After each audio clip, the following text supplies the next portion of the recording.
Halo, Shalom Rock Beloved. Senang dapat berjumpa kembali. Apa kabar saudara? Saya percaya kita semua di dalam pemeliharaan Tuhan. Amin. Oke, pada kesempatan kali ini saya ingin sharing tentang sebuah tema, yaitu Facing Your Giants atau hadapi raksasa saudara. Nah, berbicara menghadapi raksasa, tentunya kita teringat sebuah kisah di dalam Alkitab, bagaimana Daud pernah menghadapi seorang raksasa yang bernama Goliat. Kita tahu di akhir kisahnya bahwa Daud beroleh kemenangan dari Tuhan. Nah, demikian hal dalam kehidupan kita sebagai anak-anak Tuhan. Kita tidak luput dari yang namanya menghadapi raksasa.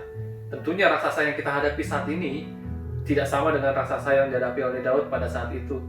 Raksasa di sini dapat berbicara bagaimana mengenai pergumulan kita, bagaimana mengenai pencobaan yang Tuhan boleh izinkan kita lalui atau kita alami saat ini.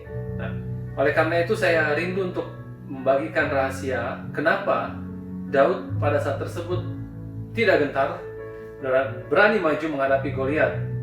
Kita tahu hal yang pertama, Daud merupakan pribadi yang kenal betul siapa Tuhannya, mengenal tidak hanya sekedar tahu Tuhan, tapi Daud bergaul karib dengan Tuhan sehingga Daud tahu betul bahwa Allah yang disembah adalah Allah yang luar biasa, bahwa Allah yang dia sembah adalah Allah yang sanggup mengalahkan segala musuh-musuhnya. Sehingga di dalam 1 Samuel 17 ayat yang ke-45 dikatakan, Daud berkata kepada Goliat bahwa aku datang di dalam nama Tuhan. Dan artinya apa? Daud mengandalkan Tuhan. Daud tidak mengandalkan kekuatan fisiknya secara manusia, yang kita tahu bahwa Goliat jauh melebihi daripada ukuran Daud pada saat itu.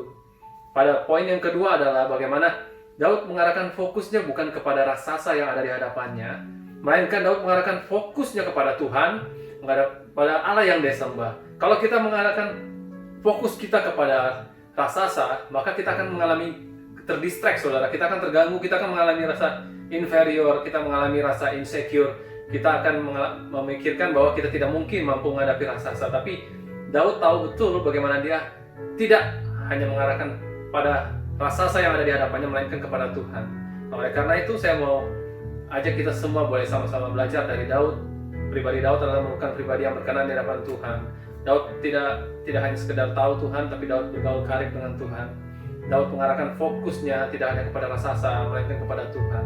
Nah, di dalam hidup kita pun Tuhan berkata, kalaupun saat ini kita menghadapi pencobaan, apapun itu juga, entah itu masalah keuangan kita, finansial kita, entah itu masalah keluarga kita, rumah tangga kita, kesehatan kita, pekerjaan kita, pendidikan kita, atau apapun juga, nah, tetap percayalah bahwa Tuhan berjanji di dalam firman Tuhan dikatakan bahwa pencobaan yang kita alami saat ini tidak akan melampaui kekuatan kita. Mari saya ajak kita membaca kebenaran firman Tuhan di dalam 1 Korintus 10 ayat yang ke-13, berkata bahwa pencobaan-pencobaan yang kamu alami ialah pencobaan-pencobaan biasa yang tidak melebihi kekuatan manusia, sebab Allah setia, dan karena itu Ia tidak akan membiarkan kamu dicobai melampaui kekuatanmu.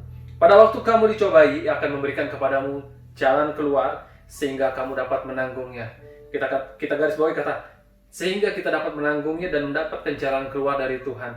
Kita katakan firman Tuhan di ayat lain berkata, segala perkara dapat kutanggung di dalam Dia yang memberikan kekuatan kepada aku, di dalam Filipi 4 ayat yang ke-13.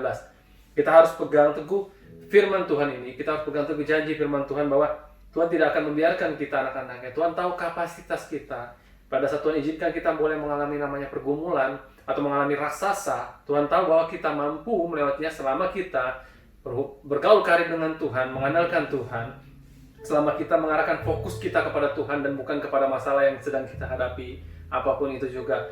Dikatakan di ayat Filipi 4:13 tadi, dikatakan bahwa adalah segala perkara. Tuhan tidak berkata hanya sekedar keuangan kita yang dapat kita tanggung dalam Tuhan, tidak berkata hanya sekedar kesehatan kita yang dapat kita tanggung di dalam Tuhan, tidak hanya berkata tentang bagaimana pelayanan kita, pekerjaan kita, melainkan Tuhan berkata segala perkara atau anything yang kita serahkan kepada Tuhan, tapi percayalah bahwa kita pasti akan memperoleh jalan keluar dan kemenangan di dalam Tuhan.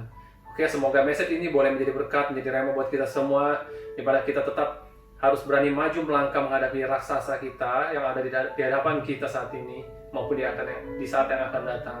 So, never give up, saudara, and facing your giants. Tuhan Yesus memberkati. Amin.